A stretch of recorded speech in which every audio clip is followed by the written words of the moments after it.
this Singapore Fashion Runway. So we are a social enterprise. So we came about because I wanted to impact people through fashion for a social cause. So today we have people with special needs, intergenerations, and I guess this morning, we just hope that you, through this course that we have started, you can discover your talents, right? So maybe before I start, I show you a little video of what we had done before is during the Silver Parade. So just a little glimpse of what is the fashion world available for you as an option. Just hold on a second.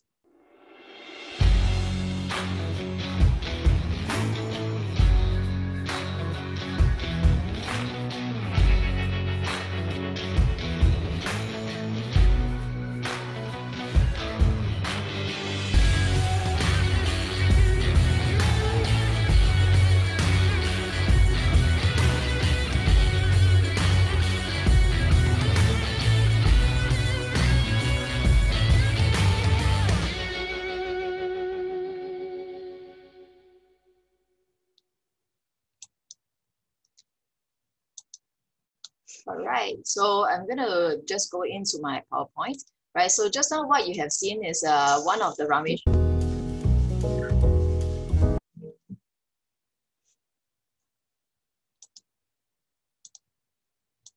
Right, so this is what we do at Singapore Fashion Runway.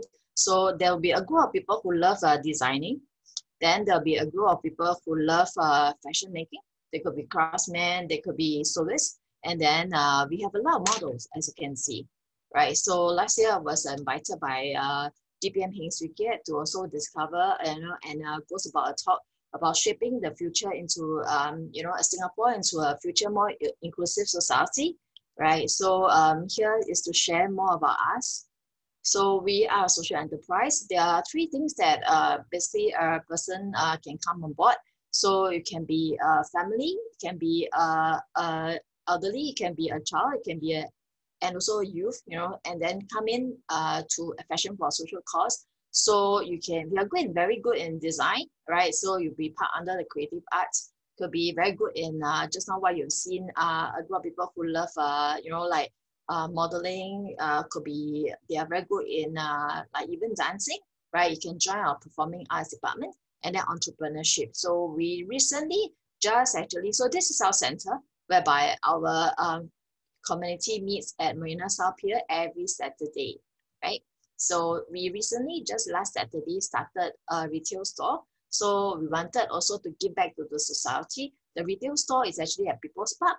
For those of you that are very familiar with Chinatown, right? So we are right in the middle of People's Park, which is opposite the Chinatown MRT, right? So we have a retail store, and inside, we just, of course, last week opened, officiated by Minister Josephine Teo, Mayor Denise Phua, and Cheryl Chan that came to congratulate us.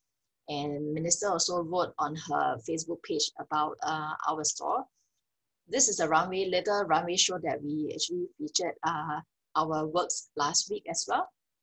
So what can you do with fashion for social cause? So we encourage, people that loves creativity to come on board. So for example, you can see the gentleman here. He is Uncle Patrick.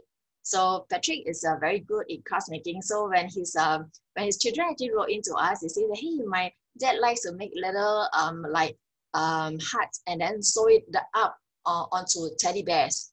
So we say, oh, maybe he might enjoy sewing. So since we started just a few weeks ago, he has been coming on board with us to learn basic how to sew, cushion covers, pouches, etc. And he's doing very well.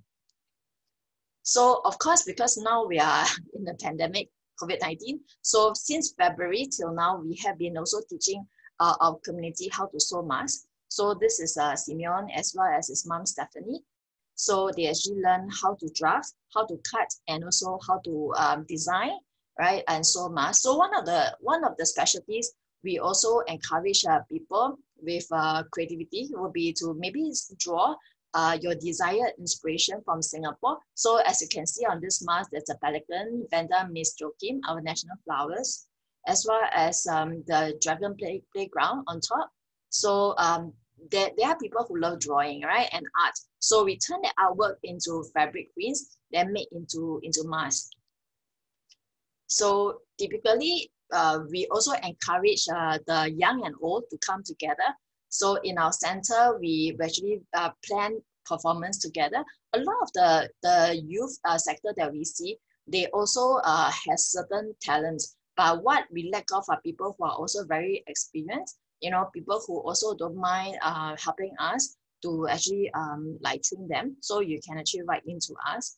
So there's another group, which are the adult group. So this could be the maybe the elderly group, for example, the cancer patients, survivors, disadvantaged groups, right? Or people with talents. So a lot of them, they may not be able to, you know, like work full time. Maybe a lot have retired. So we encourage them to take on assignments, right? And tasks from our enterprise as well. So this is a silver parade. Just now what you saw was a little glimpse. So I'm going to show you the full, about 3 minutes of a runway show of what really happens behind the scene of a fashion show. So just hold on a second.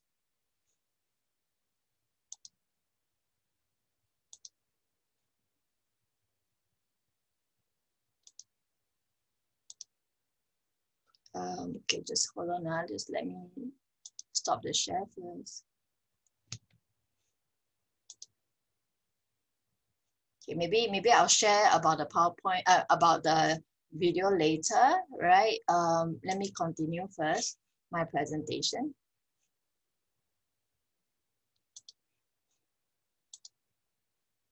Are you able to see? Okay, let me just try sharing again now.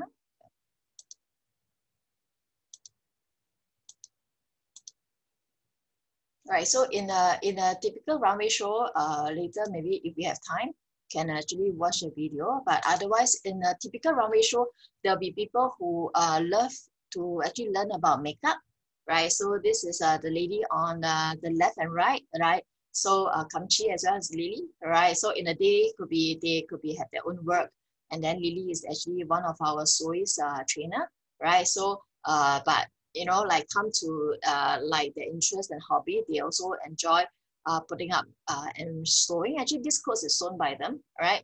And also enjoy putting makeup and then helping one another, right? So on a certain platform, we do actually curate runway shows together.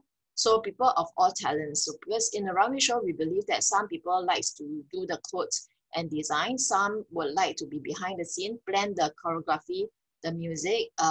There's actually a lot of things to do behind the scene as well.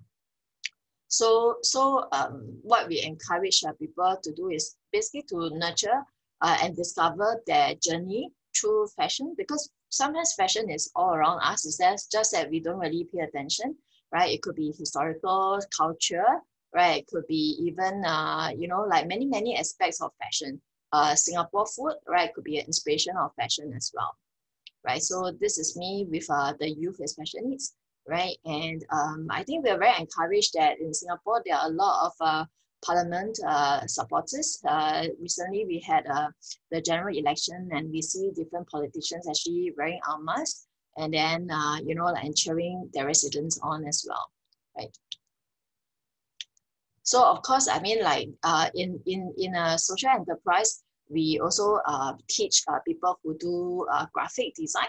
So some people are very strong in graphic skill, right? And then, or maybe they just want to learn about computer, right? They say, oh, from computer to mobile, how does it work? So at our Fashion for Social Cause store, we also teach them about how to use computer apps, and then after that translate into like posters, you know, that can help the merchandise and also help the social enterprise. So these are some of the works that we actually do, right? So we're very glad that today, as we hold the hands of intergenerations, it could be the youth or even elderly, right? We have managed to nurture many talents. So this is Sijin, right? Sijin actually was commissioned an artwork together for Marina Bay Sands. And very happy that David Beckham was also, the global icon, was also present to launch this hour. And actually they co-designed as well in the afternoon. So Timothy Lee, right? A lot of people ask us like, modeling, what is the prospect? So I think the good thing is that from modeling, one gains confidence, right? So from modeling, I think you also open up a new network. So this is Timothy. So he came to us because he loves modeling and dancing, but slowly we also discovered he's very confident and maybe he can go for audition, right? So, there could be talents needed for different roles. So Timothy acts in the drama series called Kin.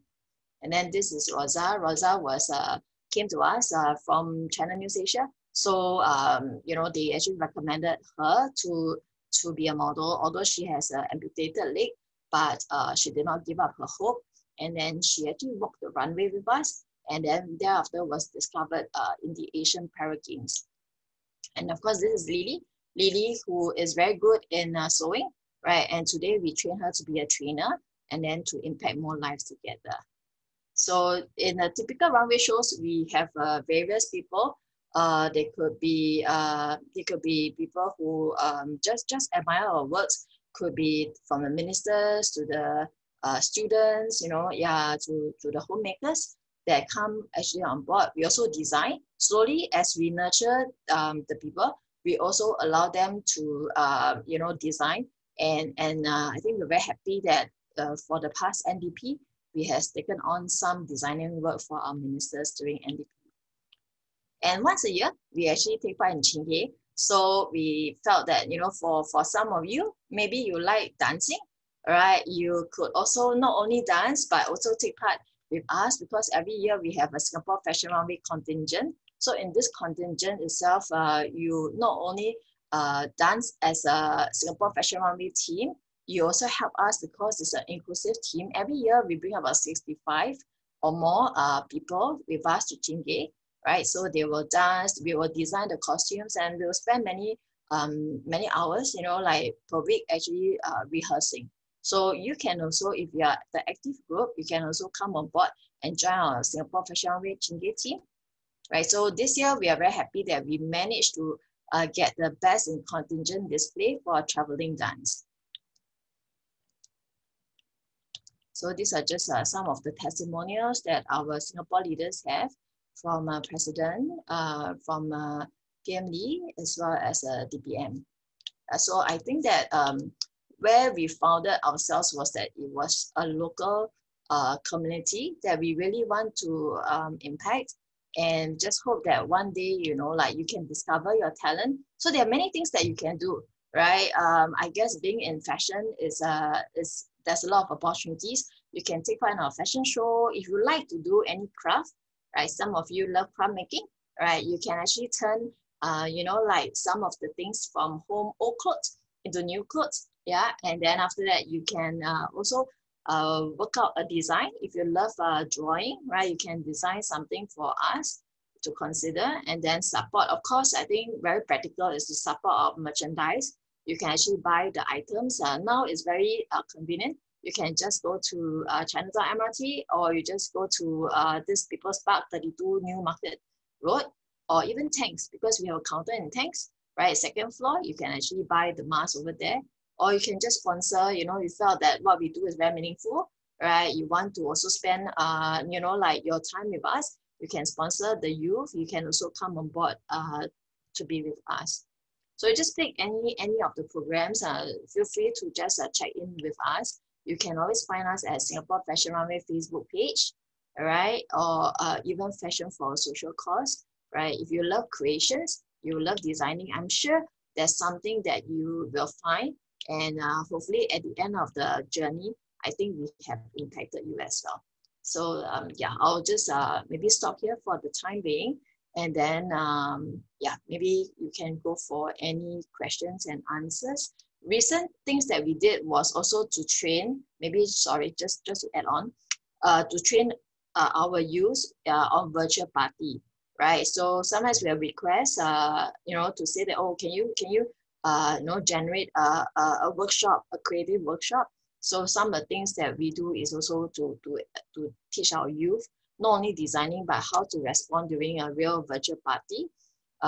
When we met one of the beneficiaries, Suhana, she is a home baker, right? She is actually has cerebral palsy. So she mostly stay at home and she has a hobby that's baking, right? So with that, we also try to offer delivery services for her bakery so that we can also help her.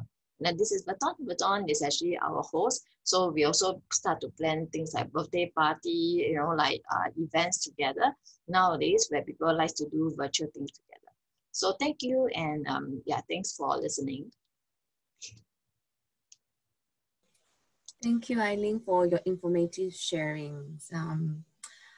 We do have one question for you.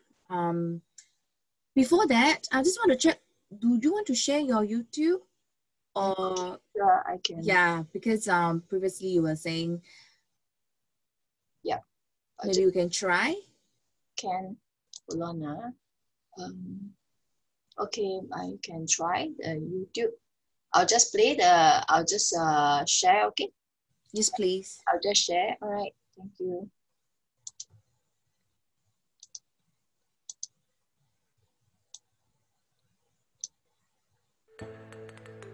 Full screen.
All right. Yes. So that's the video.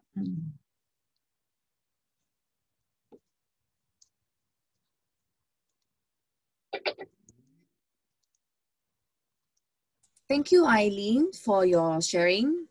and the video. We're going to do a combined Q&A after Dean. So now I'm going to invite Dean. Her topic is food and patience. Okay. Dean is from Transformative Health Coach and co-founder, the Affirmative People and the Facilitators Project. With her training in gerontology and nutrition, Dean has powerfully coached top executives from 10 different countries. She effectively supported them through their crises and struggles so that they can experience their performance and health breakthrough to create exciting life legacy. Let's welcome Dean. Food and patience.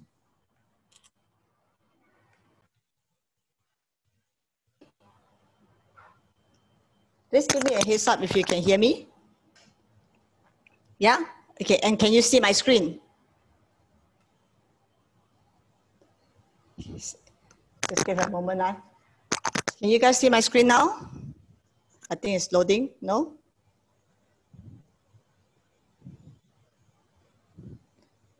Yes. Okay, can you see my screen already? Yep. All right, okay, great. So, thank you for the introduction, Sally. Yes, I'm Dean, co-founder of Affirmative People, Transformation Health and International Award-winning coach. And today we're going to talk about food, fuel, passion. All right, so can I have the next screen?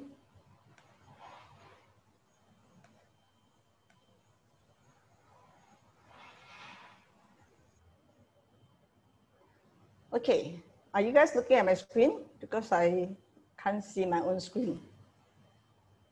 Okay, no worries. Anyway, today we're talking about food and passion, right?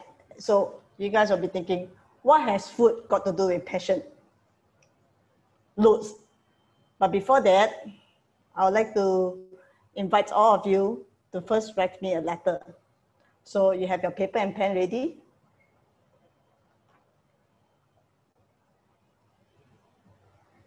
Yes, thank you. My screen is back. Can I have the next screen? And the next screen, please. Thank you. Yes. Ladies and gentlemen, please write me a letter, right, on your ideal life. For now, just write after me, okay? I'll let you to write, hey Dean,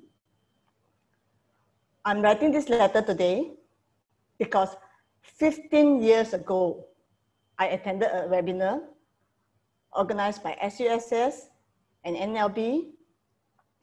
And in the webinar, you asked me to share about my ideal life 15 years ago. So this letter is what you're gonna write 15 years later, and I would like you to imagine what your life is like 15 years from now. Okay.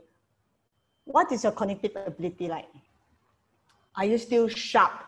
Are you still able to make quick, cohesive decisions? Can you still remember the phone numbers of your best friend? Can you remember the faces and the names of your loved ones, your children, your grandchildren, your partners? Can you still remember how to go home? What bus to take? Which MRT stop? Can you still remember how to count? What is it like for you? How about your emotional state?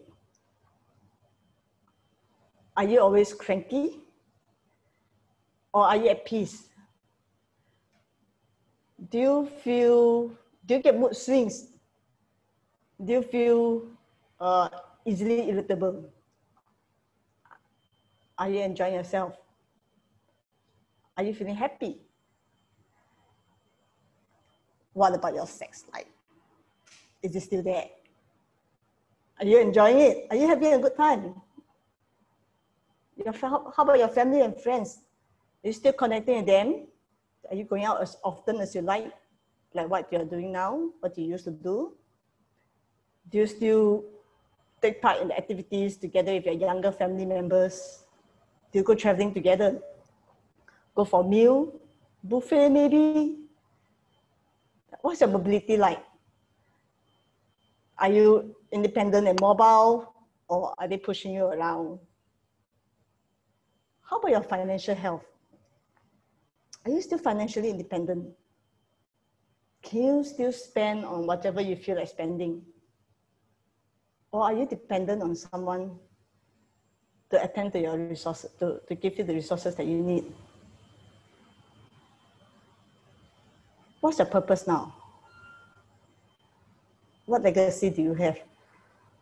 What does people know you as now? You know, when they think of you, what's the first thing that comes to their mind? What kind of legacy are you leaving behind? And I'd like you to think about, you know, after you write down what your life is like 15 years later, look at health. What's your health state now? And how does it contribute to all these different aspects of your life? Your cognitive ability, your emotional state, your sex life, your family and friends, your financial careers, even your legacy. How is your health contributing to it? Is it taking you one step closer? Or is it keeping you from achieving your dreams?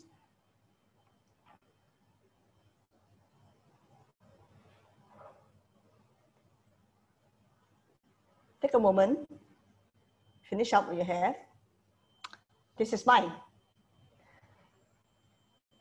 Food is my passion in 2010. And then I realized that health is actually 80% food and 20% exercise, which means without my health, there's so many things that I cannot do, right? If I don't take the right food, I get fuzzy-minded, I can't make decisions, I get cranky, I don't have the energy to do anything, forget about sex life, forget about going out with friends. And of course, when I'm energetic, I feel young, I can do so much more. So food becomes the fuel for my passion. How about you? What's yours? I mean, these are some of the aspects of life. Every one of us are different. Some of my clients I know has a lot of, placed a lot on their faith, their religious faith. And to them, not being able to kneel down and pray and say the prayers is a huge blow for them. So for them, spirituality could be an aspect. How about you? Is food your passion? That you just want to eat whatever you want? Or is food the fuel to your passion to help you achieve your dreams, your goals, whatever you want to achieve? How do you see food? So we believe that food, now we know that food contributes to good health. Do you believe that it is even possible? Well, the fact that you're here today is by no coincidence. It's the sign you've been looking for. And let me show you what it means when you think in possibilities. These are some of the testimonials by some of our past students. You have to first believe that it's possible. Then others can come in to help. Look around you. Find people that find communities to support you so that you don't feel alone on your journey towards achieving good health, towards achieving your goals. Look for activities that you can do. There are tons of it out there. But first of all, you have to believe that this is what you want. For example, Kelvin had young children, and he was thinking, no, now I have all these conditions. I have gout, I have cholesterol, and my kids are so young. What's going to happen to them when I get older, another 10 years down the road? They have to take care of me. And standard of living is so high now. Do I still want to burden them with my healthcare costs when they can barely afford a flat because of our high standard of living? So Kelvin took on the decision to take ownership of his own health. he went on his journey. He started looking at how, joining us to see how he can redefine his relationship with food, and he did. He's still enjoying his food, but at least now he's enjoying his food without the medication.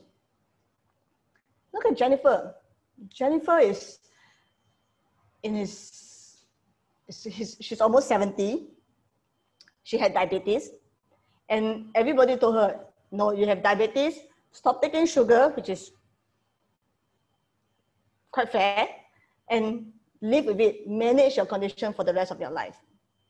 And because of her condition, she couldn't join her family for many of the activities that they do. When they go out and have fun, it's like she can't eat all the food, and she felt really, really left out, really isolated. She couldn't run after her grandchildren, even though she wants to spend time with them. And her families are afraid that she will try and share some candies with her grandchildren, and they don't allow that. So she went and she looked at how she can improve her health. And now she's on her way to being diabetic free. From being a diabetic, she's officially a pre-diabetic now, and on track to totally being free from medication. So this is what possibility can be for you. If you think about it, if you just believe that it's something that you can do, then nothing is going to stop you. Okay?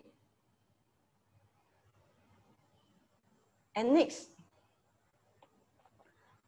a lot of people will be asking me, why is it so difficult to eat healthy? We all know that in order to be healthy, we need to eat healthy. But it's so difficult. What to eat? Food out there is not healthy. All the yummy, tasty food are not healthy. All the healthy food are boring, are bland, and it's virtually impossible to find. Is that true? I'd like to introduce to you the concept of creative thinking. Divergent thinking, we streamline it to further down to divergent thinking and convergent thinking. So the difference is, for divergent thinking, it's like brainstorming. You have one problem and you brainstorm multiple possible solutions to solve that problem. And then convergent thinking is really focusing down and troubleshooting. So usually when we have a problem, we always start divergent. We brainstorm what are the possible solutions we have, and then we find the one that resonates most with us, and we bring it down and zoom it down, troubleshoot into convergent thinking to solve it. So think of your code. All right, so now let's do an exercise together. Okay, how many ways can you eat this bucket of sweet potatoes? All right, I'd like you to write down on a piece of paper. I give you 1 minute. All the different possible ways that you can eat this sweet potato. I have a lot of it, as you can see, one whole big basket.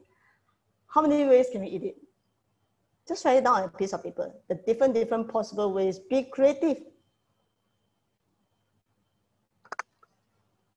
Even for those friends of us who are in Facebook, write it down.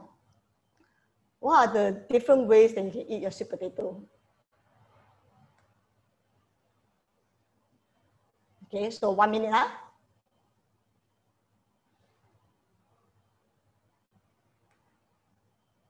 Okay, time's up. How many ways have you guys come up with? Can you count and put it in the chat below? Just to give you a sense, how many ways do you guys manage to come up with to eat sweet potato? For our Facebook friends, put it inside the chat. How many different ways do you manage to come up with? I see 5, no, okay, a couple of different ways. Okay, would you like to know how many possible ways there are for you to eat the sweet potato? Yeah? When you do a quick Google search, just to clean how many ways to eat a sweet potato, you will be able to find that there are more than 80 different ways for you to cook a sweet potato. 80. I'm not bluffing. You can see the link there. All right. Did anybody come up with the idea of making mooncake with it? Anyone? Yes? Mooncake, sweet potato? Have you all tried a mooncake made of sweet potato? This is a picture from my last class. Right? It was approaching mooncake festivals and everyone was saying, oh, mooncake, you know, that's the most sinful Chinese, or rather one of the most sinful Chinese festival, Chinese food that we can find for festivals. And it's so yummy, but you cannot eat it often. That's the reason why it's once a year, because it's so unhealthy. So I gave them a challenge. Okay, I said, hey guys, why don't you come up with a guilt-free mooncake without sugar, without grain? And they were like, oh no, what? How can that be possible? How are you gonna make the skin? Mooncake, you need sugar. Without sugar, it's not sweet, it's not nice. It won't be pretty. I gave them 3 weeks. Think about it, do your research, and find out what you can do. Despite all the complaints, this is what they come up with. Commercial standard mooncake. That's pretty, as you can see, and very yummy. So I'm sorry, nothing left for you guys, not this batch, but really, really great. And yes, sweet potato is one of the ingredients that they use. Guilt-free, you can eat it throughout the year if you want it. Yeah? So now, let's do a challenge ourselves.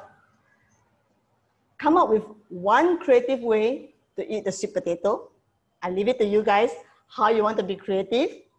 Take a picture of your creation, put it inside the Affirmative Kitchen Facebook page, and we'll do a vote. The one with the most creative sweet potato dish gets to win a 14-day health program worth $59. How does that sound? Right? It's not the price, really the fun of it, just to push yourself outside your challenge, your comfort zone, and see what else can you do besides steaming, besides roasting. What else can you do with the sweet potato? Try it. All right? So let food fuel your passion. Okay? Like I said, health is the ultimate expression of love, not just to yourself, but also to your loved ones and your family. Imagine what it means to them, what it can do for them if you're healthy, if you're pain-free. And all because you're worthy of it. All right? Okay. That's all. Any questions for me so far?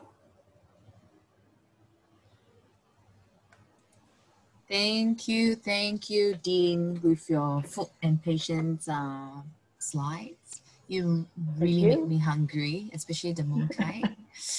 Oh God, now it's like 11, it's almost lunchtime. We have question for Eileen first, if you don't mind. Eileen, we have one question for you. What are the barriers to good fashion for senior? Can you repeat your question? Sorry. Yeah. What are the barriers to good fashion for the senior? What would be the barriers? Good barriers? Yeah. So I think that there is, to me, I think today fashion is, there's a lot of possibilities. I think in the past, fashion is more rigid, but today, you know, fashion, you can do a lot of things in fashion. It's widely available. And from like mini size to petite size to plus size, you know, and then to now what we are introducing in Singapore Fashion Week is also how to upcycle your new and old clothing. You know, if you want to actually adapt to a certain style, a certain length, you know, yeah, we also try our best to also inculcate art of alteration. So I think there is no real barriers today. I think barriers is in the mind. So, you know, to be honest, because in YouTube today, you are all blessed with so much so much, I think all kinds of language, right, channels of information. I think the barriers will be to decide for yourself what really works for you. You know, sometimes it's actually trial and error. After you watch too much from online, you know, after all, you might want to know yourself better, right? And then you could also come, you know, to Singapore Fashion Runway and then seek advice about your style, you know, what works well. Some people goes for very comfortable clothes, and then they say that to look comfortable, I just wear loose clothing. Then, so I guess it also depends on lifestyle. You know, yeah, once in a while, I think it's okay to just, you know, vary the type of clothing. Once in a while, if you're always on flats, it's also okay to wear, like, you know, something that's comfortable, but still is different, you know, even for footwear as well. So we also advocate that you can also style yourself up. The same piece of clothing that you have, you can actually style it, right? You can add different earrings, you know, if you are wearing spectacle, you can change the color of your specs, you know, yeah, hairstyle makes a lot of difference as well. So I think that there's really no barrier to us, but I guess at the end, it's also an open mind, and then the willingness to learn and just explore. Okay, so do you teach them like do sewing and stuff, like what you're saying you do, right, from the scratch? Yes. And you teach them how to do makeup, hairstyle? Yeah, it's very important, you know, for older adults. We really want to gain that self-image, even though they are old, but they're still young in heart. You see, a lot of older adults, they tend to be, oh, I'm old, I got a lot of wrinkles, I don't look good when I do makeup and things like that. Yeah, well, it's amazing that, you know, you are doing this kind of work that, you know, is it's a lot of awareness for them to say that, you know, you are still young in spirit. Yeah. Yes. Thank you for your answer.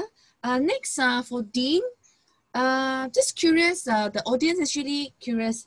Why is the focus of sweet potato particularly that you are sharing today? Well, sweet potato happens to be a food that is easily accessible and has been around for the longest time. And sweet potato is, the GI is a lot lower. So we all know that we need carbohydrates. It's one of the macronutrients for us. But then not all carbohydrates are created equal. Yeah. Some are better quality, some are not so. So for example, rice is pure white starch. Well, sweet potatoes, besides the starch, it also has other components, you know, other phytochemicals and all. In fact, if you look at the Okinawan diet, we all know Okinawan has one of the oldest, longest living and healthiest population. That staple, it's not rice. Tokyo, yes, rice, sushi. But Okinawa is actually sweet potatoes. And a lot of people do not realize that the sweet potato, the humble sweet potato, and piecemeal, what to eat, what not to eat, after a while, it's going to be very tiring, very stressful. So that's the reason why I say use food to fuel your passion. When you have a purpose, a passion, a goal to work towards, and you think about how is what I'm going to eat help me achieve what I want to achieve. Is it efficient? Does it take me one step closer? If it does, I'll go for it. If it doesn't, maybe not today, maybe another day. So that will make it a lot more sustainable because you're not telling yourself that you don't want. You're saying not today because today I have other priorities. And my priorities is I want to feel good because I want to do something. I don't want to feel sluggish. I don't want to feel bloated. I don't want to feel giddy or unwell. So not this for the time being. That's how I would suggest. I do see someone saying that Dean sharing is thought-provoking. Would be good to share more. Maybe next time we can invite Dean to share more. Yeah. Thank you, Dean. We need to move on to next speaker. Next speaker is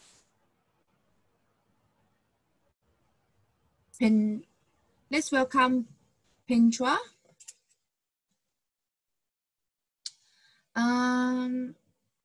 Penchua is a financial advisor and also from SUSS alumni working in Great Eastern. Peng Chua actually served 11 years in social service before joining Great Eastern as a financial counselor. He is an advocate of giving back to society, and during his year-end personal tax planning with clients, he will inspire them to do likewise. Let's welcome Peng Chua. Thank you, Sally. Can you all hear me, just to make sure? A bit louder? Can you all hear me, just to make sure? Yes, good. Yes, sir. Okay, let me just share my screen first. Okay, give me a minute.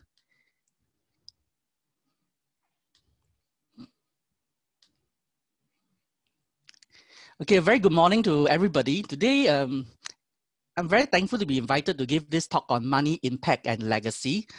And as what Sally mentioned, my name is Peng Chuan. You all can just call me PC. Okay, I'm currently working in Great Eastern as a senior financial consultant for the past 4 years. Okay. A bit of disclaimer first. The following presentation is based on my personal opinion and is not reflective of my company's view. So just to share a bit about myself first, as you all know that I'm a financial consultant with Great Eastern. But before I was actually a senior financial consultant, I graduated from Monash University with a major in psychology and management. And I actually worked in the social service sector for the 11 years. These are the last 2 positions that I held. I actually worked as an assistant superintendent in the psychiatric rehab home.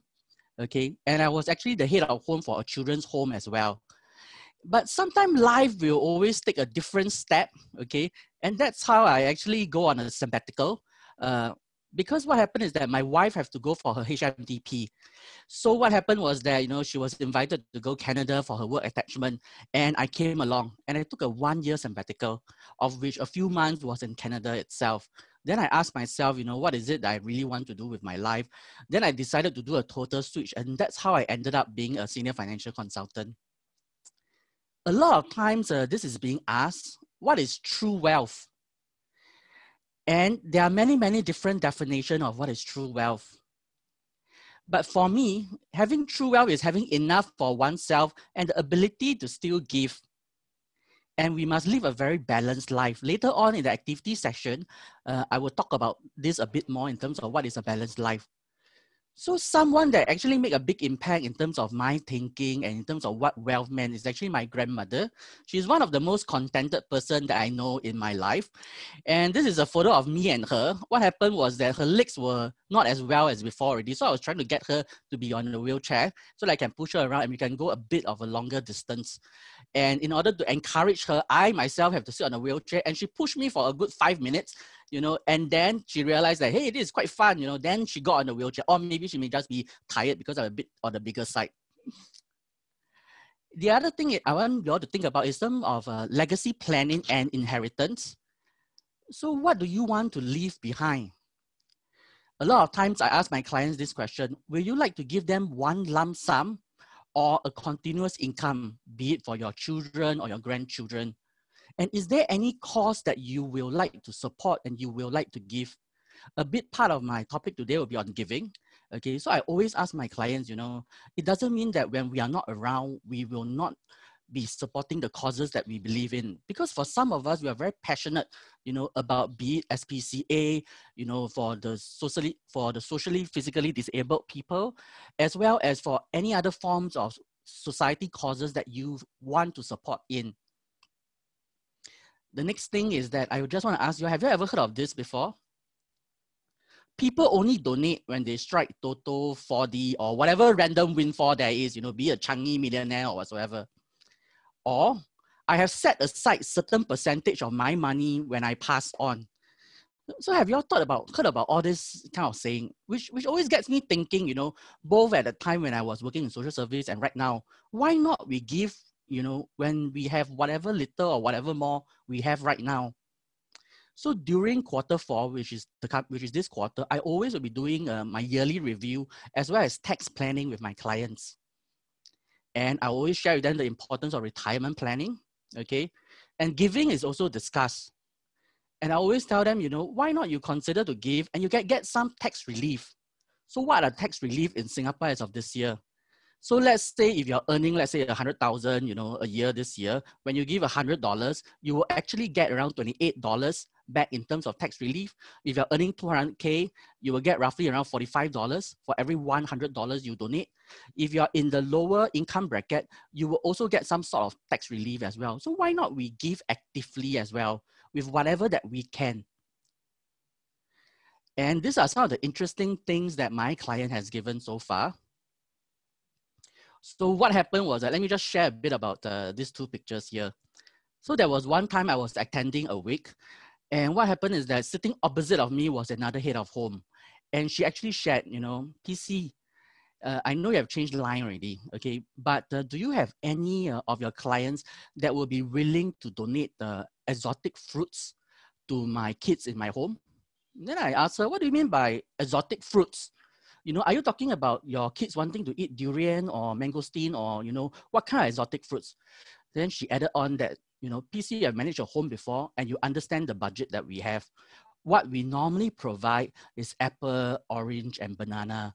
So what happened is that my kids and my probationers will just like to have, you know, be it kiwi or dragon fruit once a week. That was quite a simple request, you know. So what happened is that during the yearly tax planning, I actually asked my clients to donate. And then 1 year of exotic fruits, in this case, kiwi and dragon fruit, was given to the home. And these are the other things that my clients has gave, you know. So 2 months back, dengue was on a rise. So some of them asked me, you know, PC, can you find some of your clients to actually give this kind of insect repellent, insect killer? You know, so they actually provided as well. And we actually invite a group of kids to have a session in Dialogue in the Dark at Ngee Poly as well. It was a very, very interesting session. So these are the things that some of my clients have given during the year-end tax planning that I do with them.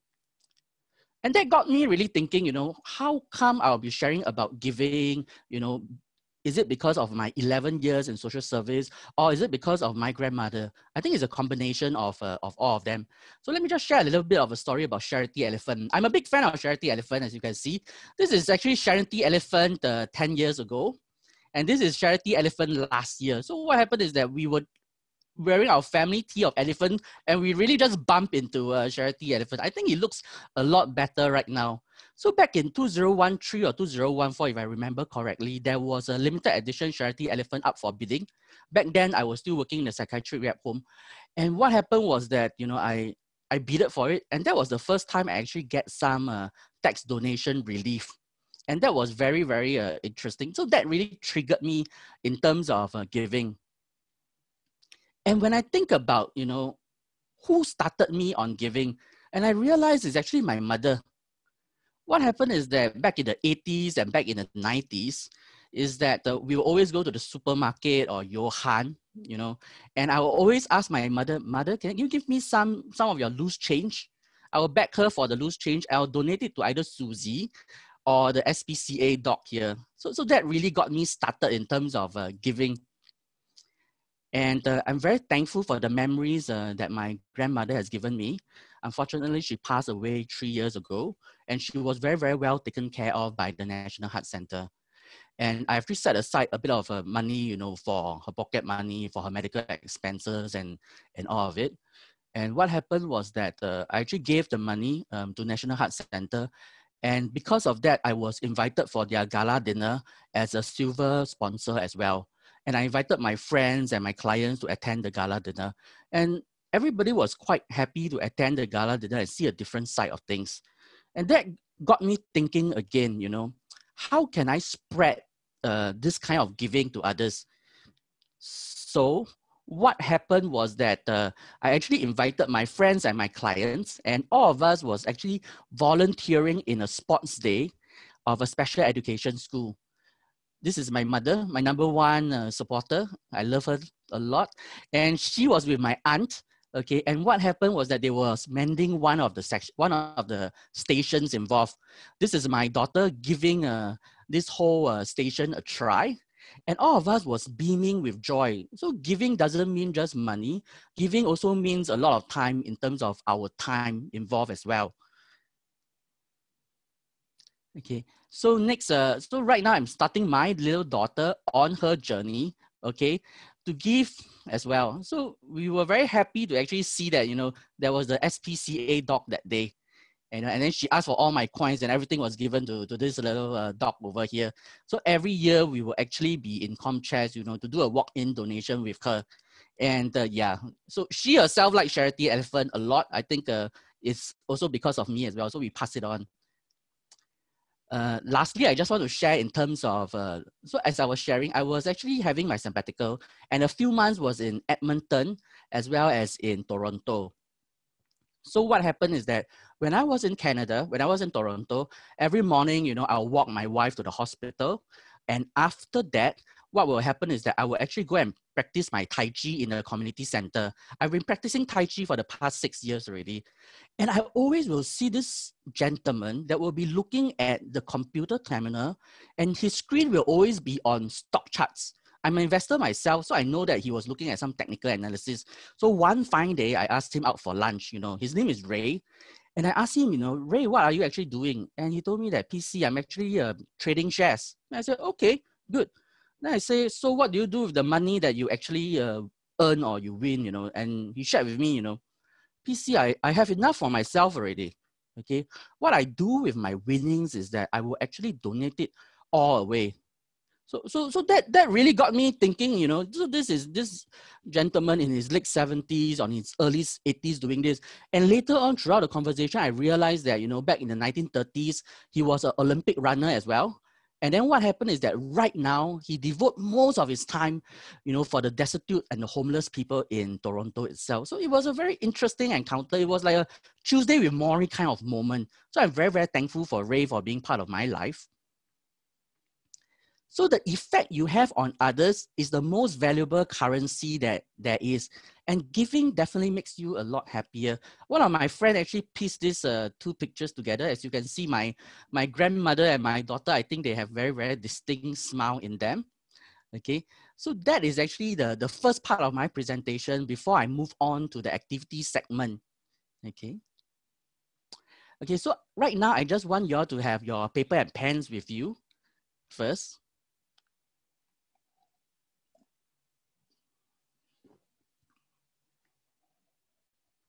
Okay, now let's start on the activity itself. Okay, are you all ready?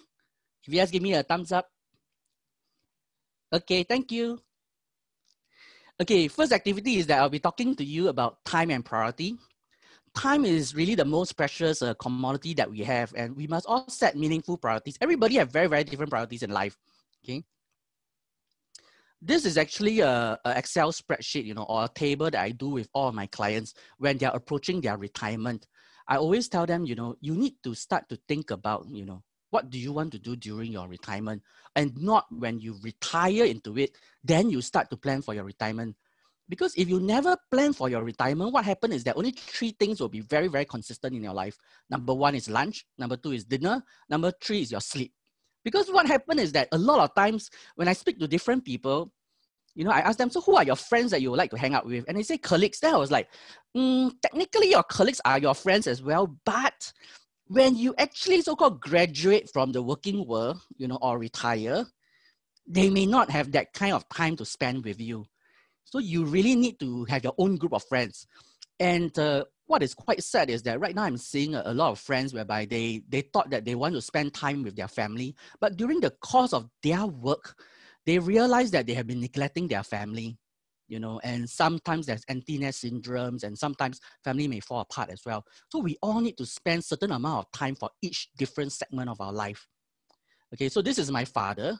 So my father was actually interviewed by NTU because at the age of 56, he was actually the oldest graduate from NTU back then. And during that time, my father made it a priority to get his so-called degree, and he worked very, very hard for it. He was studying this topic for 7.5 years, whereby most people only do it for like, let's say 5 years. And that time, my brother, okay, was in ITE. Okay, and my father's greatest dream was for him to actually graduate with a degree in engineering.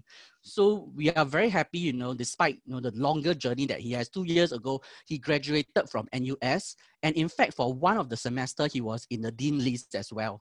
So everyone have different kind of priorities in life. So let me just share with you some of the main priorities that people will have. So I just want you to think about it. How much time do you actually want to share with your family? I'll just run through, but these are the little things that I want to do, okay? And how much time do you want to spend with your friends and relatives itself, okay? These are the other 6, okay? So Dean has given a very good talk in terms of health, okay? So what is the kind of health that you want? Do you need to exercise, eat more healthily? And how much time do you want to spend on managing your personal wealth? And what kind of personal wealth do you hope to achieve?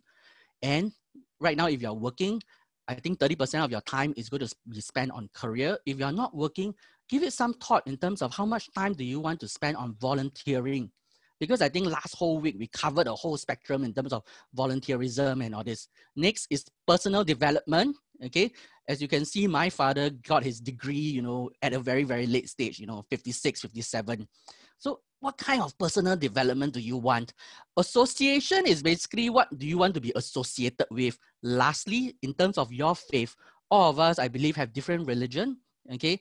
And how much time do you want to spend in terms of your religion and your faith, okay? So this is actually how my current timetable looks like, okay? In terms of phase 2 during CB, I have changed my timetable many, many times this year, okay? And actually what happened is that normally on Thursday, I'm practicing my Tai Chi and I'm looking forward to practice Tai Chi again. And so this is a rough idea. So this is what is the percentage of time that I'm actually spending on each activity. Because in my course of work and I'm studying right now, I may neglect my family. So I make it a point to really spend time with my family. So it's like on Sunday, I'll play slide with my daughter, I'll pick her up, But at the same time, I don't want to neglect my friends as well. So this is what I normally do, okay? Right now, okay, in a short 1 minute, okay, I want you all just to take out your pen and your paper and just write down in terms of all this section over here, all these items, okay, how much time are y'all going to spend on each of the items? Okay, we all know that 30% is going to be spent on sleep. Okay, that's 50 hours. We all have 168 hours each week. So you have the remaining 118 hours. For those that are working, another 50 hours will most likely be spent in terms of working. So that leaves you with another 68 hours. Some of us may take public transport, some of us may work from home. So what are you going to do with the 68 hours? Okay, so give yourself 1 minute to think about it. As for the retirees, okay, give yourself some time to think about, what are the other times that you all want to spend? Do you all want to go, do you all want to inculcate, a walk every week, and want to spend 3 hours or so? So I'll give you all 1 minute, okay, for you all to think about. You all can either do it via a pie chart format or just write down this word and then just put down a percentage over down there. Okay.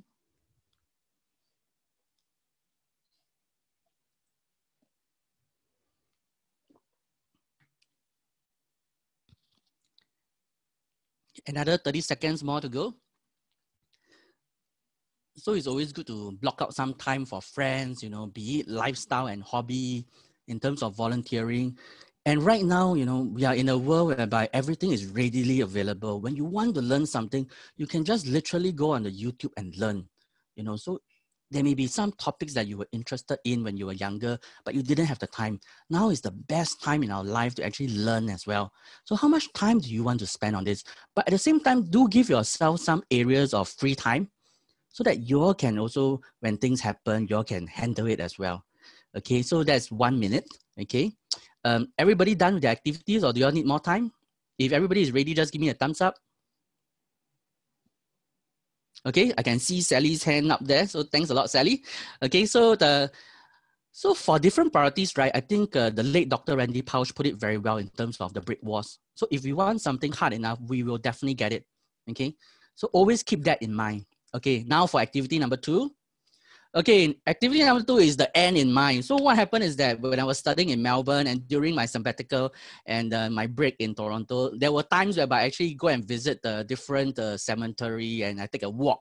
And I'm always very, very fascinated by what is written, on the tombstone. In Singapore, we don't really have this kind of luxury, but I just want for you all to visualize with me. So what is it, that you all want to be written on your tombstone itself? Because why? That will technically set us up in terms of what is it that we want in life?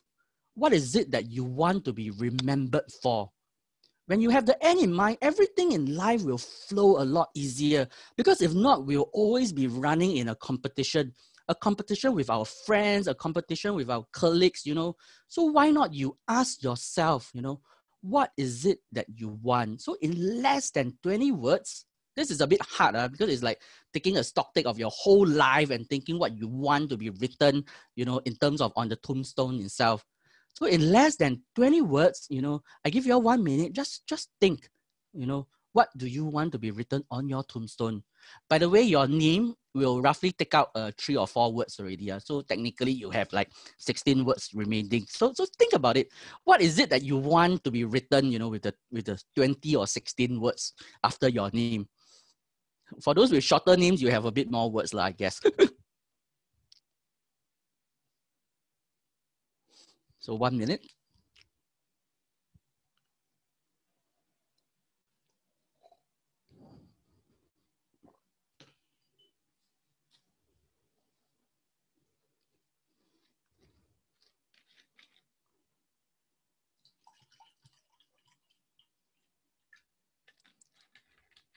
Another 20 seconds. Okay. I hope you are reflecting in terms of what would you all like to be written on your tombstone so that it can further guide your life right now, be it at whichever stage you all are. For some of you all are retirees already. For some of you all are still working. But it's always good to give a bit of a thought in terms of what is it that you all will like.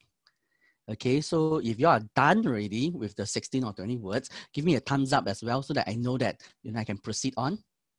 Okay, thanks a lot, Dean. Okay. So this is what I hope to be written on my tombstone. Okay. So right now I'm doing my master's in gerontology and I'm looking forward to complete my PhD before I'm 50. So I want to be written as Dr. Chia Pin Chuan. And definitely I want to be known as a fun-loving husband and father. I want to be a loyal and supportive friend. And I want to be known as a philanthropist as well. And for the last part, for my religion and my faith, I want to be known as a good and faithful servant.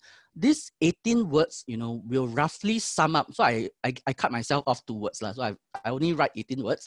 Okay, so what happened is that these 18 words will sum up my life. And for the next 43 years of my life, it will give me a sense of direction and what I hope to achieve in it. So with that, I would like to end my conversation, my discussion on this topic on money, impact, and legacy. So lastly, you know, when is the best time to plant a tree? Most of the time is 20 years ago. But if you have not planted a tree yet, the best time is actually right now. So I hope that my whole presentation, I give you all some food for thoughts, you know, or be it any other areas of work that you all want to think about and start doing it now. It's never too late. Okay, and lastly, my email is over here. If you all have any question or you all want the Excel template, you all can just ask me for it. And thanks a lot, everyone. Thank you. Thank you, PC, for your interesting lecture. Well, it really get me deep thinking a lot how to spend times and yeah, what to put when, you know, when I die. Yeah, we're going to do a combined Q&A.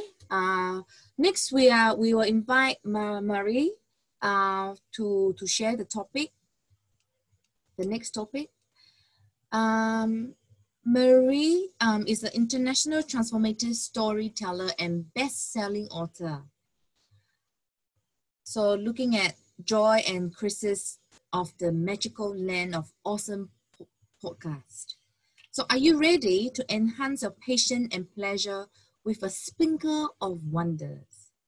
Maria is an international transformative storyteller, best-selling author, and creative of Magical Land of Awesome, a podcast that dives into experience of everyday magic. Let's welcome Marie. Thank you so much. Thank you, everyone.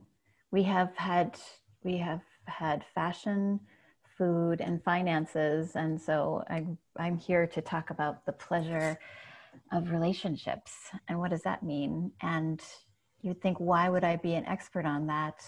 But a week from today, I will be entering into my 6th decade on this planet. So it's been a fun, incredible ride for me. And I very much am so honored that Jules invited me to speak at this incredible event. Thank you so much. So I've been working with this topic for a couple of months because I asked my peers what would be a pleasure-filled relationship. And most of them, I would probably say 90% of them said, I don't even know what I want. And it was such a shocking thing. And then I thought, well, wait a minute, do I really know what I want either? So I really was taking a look at what this would mean. And I wanted to start off, and in fact, what I'm going to do is stop sharing, because I'm a writer, so most of my presentation is going to be stories. And I wanted to start off with a story today. And while I do that, what I'd love you to do is to get a pen and paper, because I'm going to ask you to do some writing too. So I wanted to start off with I had flowers in a vase that I had on the table. And I thought, I want to share my flowers with you, flowers from the garden.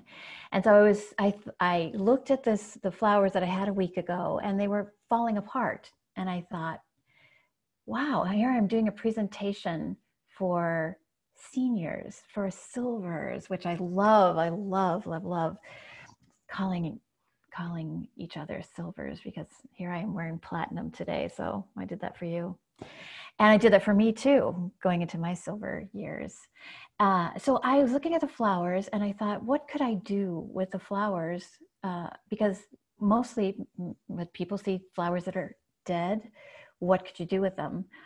And so I took the roses and I put them on my altar here on my presentation table. And I put the petals and gave them another use. And I thought, this is the way to live a pleasure-filled life when it comes to relationships. This is how to, what do I want? I want to know that everything around me is of full use and full, I want to walk on the earth, like Thich Nhat Hanh says, to walk on the earth and kiss the earth with every step. That's how I want to be on this earth. And so when I went out and got a new bouquet of garden, because I'm streaming to you from the United States, I'm on the west coast of the United States, and so it's fall here. And so the flowers aren't in full bloom. The flowers are on their way out. I mean, that's what a horrible thing to say, but really, I want to bring them in and give them pleasure, and give me pleasure and you pleasure. So I have this beautiful bouquet behind me of the flowers that were just ready to come in and play. And again, how to live a pleasure-filled life is how to look at all of your life and see what it is to have pleasure. So I want if you are single right now, if you are in a relationship, if you're in multiple relationships, in whatever type of relationship, do you know what you want? I had to live with this question for a couple of months, and I love that it's this ever-evolving question. So what I'd like you to do, I'd like to just take 1 minute, and it's going to be amazing how long this minute is going to take. So I'm going to take 1 minute, and I want you to write, do you know what you want when it comes to relationships? So we're going to start right now for a minute. And I won't have it be totally silent. Think about, if you haven't started your list yet, why aren't you started your list?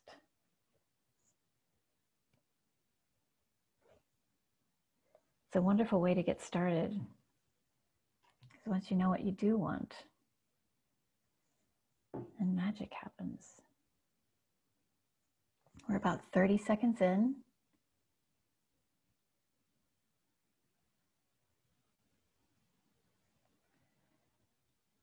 Yes.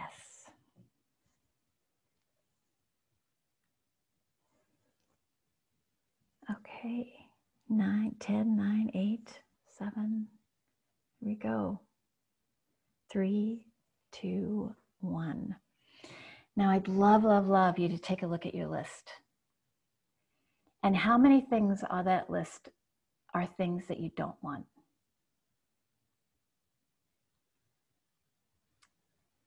So think about that, and and think about like what, in regards to what you do want, how many times are we talking about what we don't want? Because, and then you think, why am I creating this over and over again? All these things that I'm writing, that I'm saying, but I'm looking at, wait a minute, this is what I don't want. I don't want drama. I don't want this. I don't want fighting. I don't want this. And all of a sudden you're creating that in your life.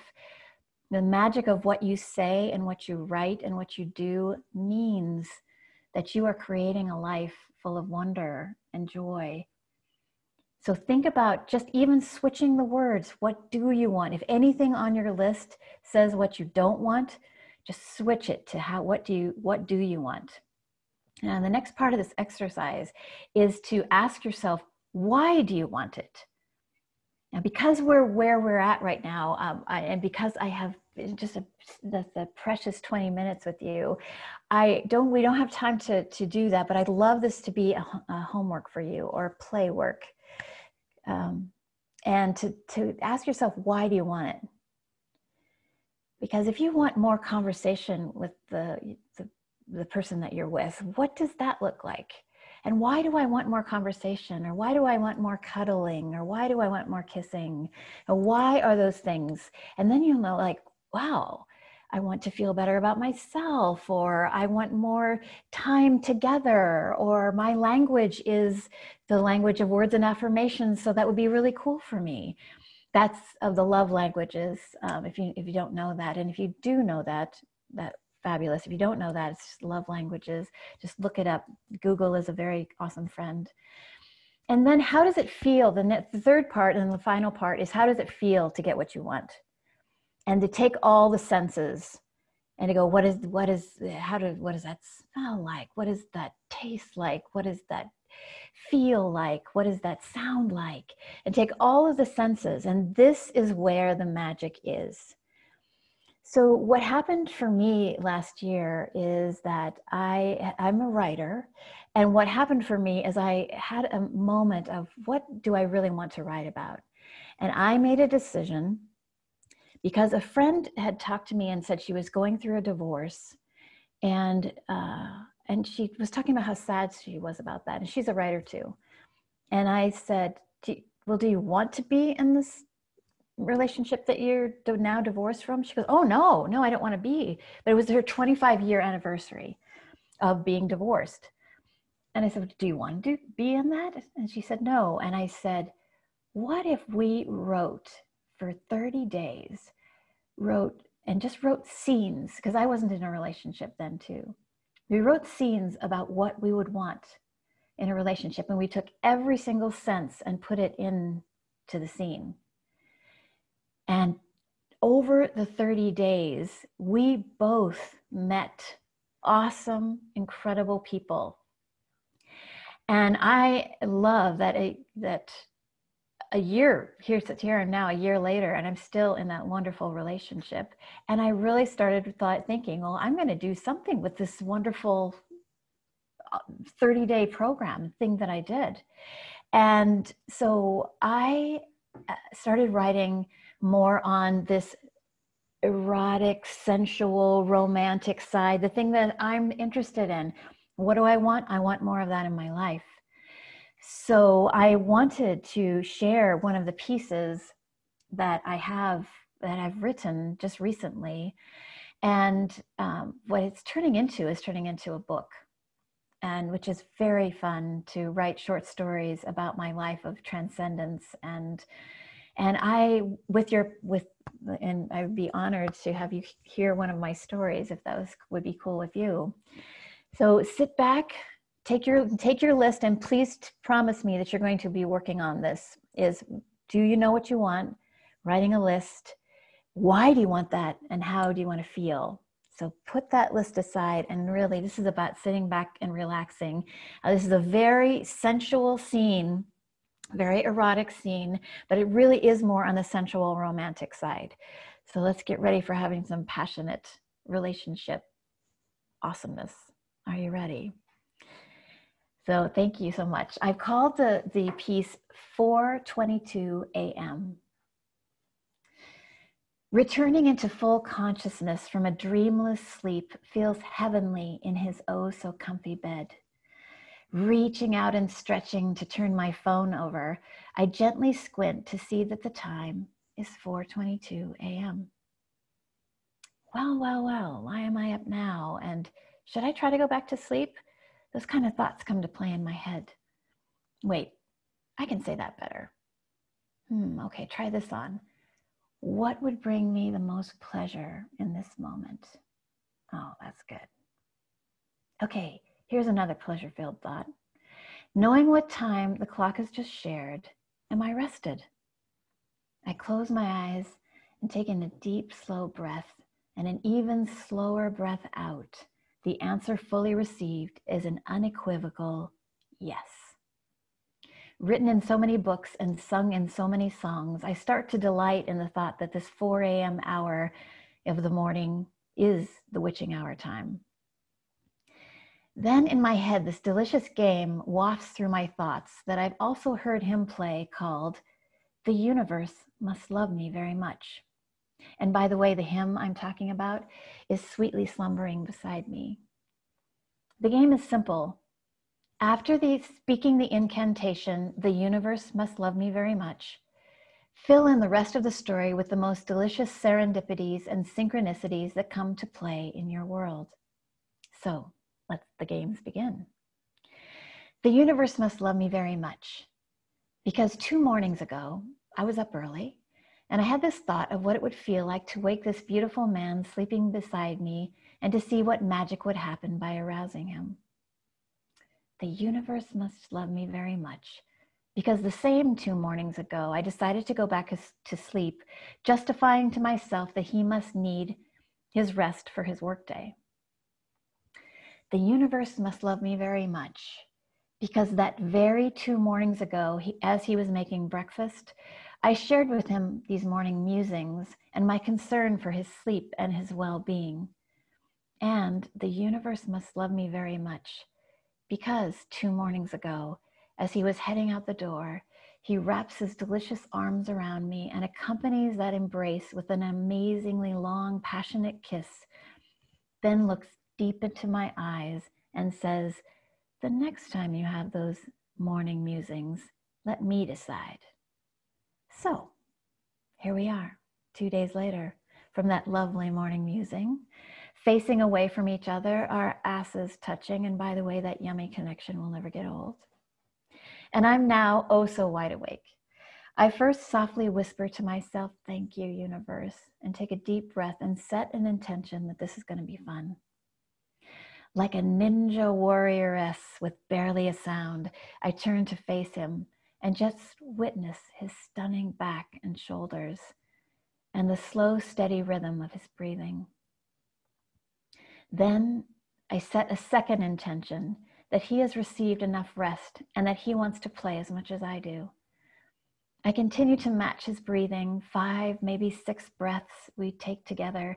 Each breath brings with it an ever-growing smile as I move closer and closer, and I become the big spoon to his little spoon and immediately feel his warmth. In this beautiful moment of now, I meld with his breath and our bodies exhale together. Then, like the beginning of a tranquil yet sexy piece of music, I slowly bring my hand around and place said hand gently on his heart. And we move in sync to take another breath together. As we both breathe out, I steadily begin to consciously, ever so slowly, cuddle into his body. I smile as I feel him awakening to this new day as he takes a bigger breath and places his hand deliberately over mine. Then does that slow, low, soft, sexy moan that I know without a doubt this is going to be scrumptious. So that is my sharing with you, and I hope you enjoyed it. What happened for me is why I love telling stories, and is that I wanted to do something that I loved. I really wanted to, really see what it was to know what I want. And by sharing my stories, I was able to share what I wanted. Because what happened for my parents is that they both made their transition from this world through the vehicle, for lack of a better word, of Alzheimer's. And what happened for them is that really when they retired, they started like, what do we do now with our lives? Their lives were so important, their work lives are so important to them that they didn't understand that there could potentially be a full-on life beyond that. And if any of us are over the age of 47, 100 years ago, that was the age by which most people past this earth is 47. So anyone is over 47 is living a bonus life. So what is the possibilities of you living another life, another lifetime? And what do you want to do with your life? So for me, it was that I wanted something to do after I left the world of corporate America. And that's, for me, it was 4 years ago. I decided to travel the world and to share what I do, and through my love of having people find their genius and my love of writing, it has really been this wonderful, awesome experience. So I also, I would love if you, because community, as you can see, this is such a beautiful community. I'm so honored to be a part of this community, and to be able for you to share with your own community and the people you love the most, and potentially have writing circles where you talk about what you want specifically. Now my topic is on relationships, but it could be about fashion, it could be about food, it could be about finances, whatever it is, to gather in story together and to share. I usually use a timer, and I put on, it would be really cool to time this and to say, hey, for the next 7 minutes, let's talk about using all the senses, something that you want to do. Do you know what you want? So I am in the fact that I love knowing that my time is almost up, which is crazy because it's been so fast and wonderful. But for me, this is one of the most awesome Silvers. If you know who she is, Maya Angelou. And if you don't, she has so many wonderful YouTube videos. But this quote just really is so resonant to me. And for those who can't read this, I've learned that people will forget what you said. People will forget what you did, but people will never forget how you made them feel. And so if you're interested at all in reaching out, and for me, I have my company's name is called The Magical Land of Awesome. I spelled magical with a CK because magical with a CK means that we're creating something that hasn't been seen before. So, and then I also have a Patreon page where I am making this book come to life. And if you're interested at all in sharing in what that means for me, there's the Patreon page right there. So thank you so much. I really appreciate your time. Thank you, Mary, for sharing such a beautiful story and let us have a ponder around what's the important aspects of being human. Yeah, you know, being human is really about the relationships and what pleasure in life that we love it. Yeah, we do have some questions. For PC first.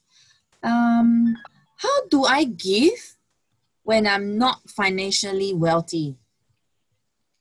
Thanks, Sally. I think that's a very good question. So if we think about giving, right, it doesn't have to be money, okay? It may be your time. So there was a report that I was recently reading. It actually started talking about philanthropy, you know, back from 1945 until current day. So what happened is that I was reading up one special chapter on how they actually built Nanyang Technology University. So back then, what happened was that everybody was plowing their money together, and then they were trying very, very hard to build Nanyang University.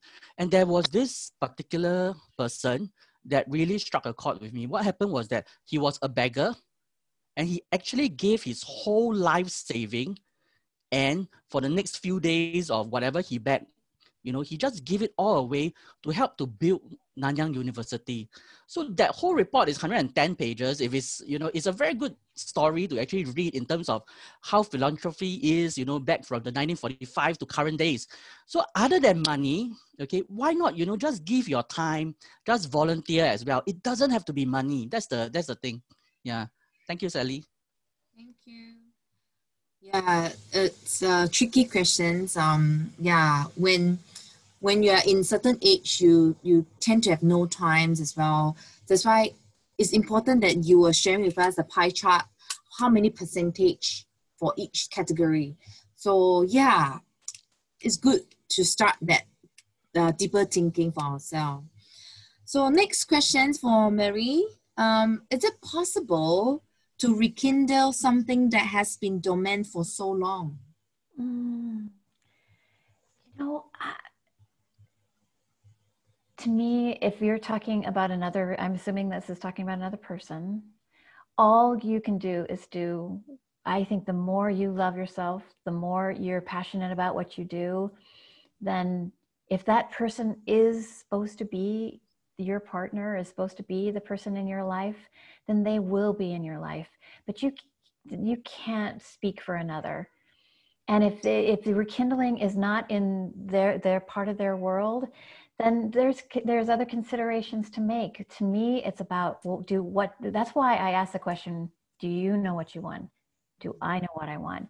So asking your question, do I know what I want? If having a dormant relationship is what you want, because, you know, we are devoted to what we have, and what we have is what we're devoted to. So are you more devoted to having a dormant relationship? Because, you know, it's like, what I love about being around 60 is that I don't have to coat anything. I don't have to coat anything pretty, because really, how much do you want to live your life passionately? How much do you want to live your life full of pleasure? It's very much up to you, but I would say start with you, find out what you want. And if that isn't what you want, then there's other questions to ask. Ask powerful questions. Tell your partner that you're doing this. Tell your partner that you're asking yourself these questions, and would they want to ask those questions with you? See if they want to engage. It's so important. It's so important.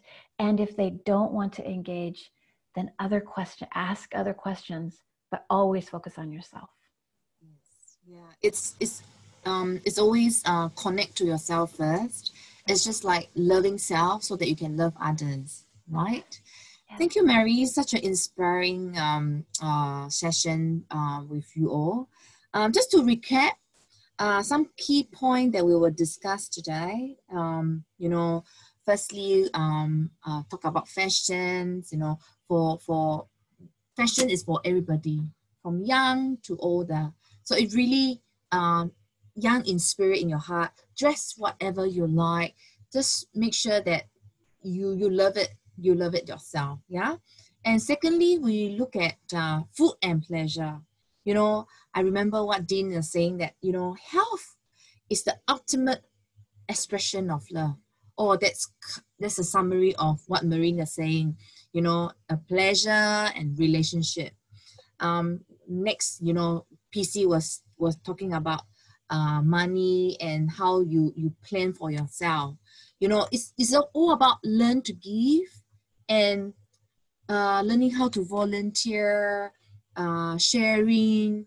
It's such a blessing for everybody in our community. If we can do part of it, you know, our community spirit will be strong. Everybody share their input. Then, you know, everybody come in a happy society. Yeah. And lastly, Marie, you were saying about relationship. Relationship is so important, you know, to others and to yourself. If you just isolated yourself and you don't love yourself, then it's really hard to move on in your life. Then you will suffer a lot of illness, you feel depressed, and you start giving, just feel that, you know, at the end of the day, at the older age, you got nothing to do, you don't feel happy, just a lot of illness will come. Yeah. This brings us to the end of the session on this silver pleasure. A really big thank you to our esteemed speaker, Eileen, PC, Dean, and Marie, for taking your time off to share with your unique knowledge.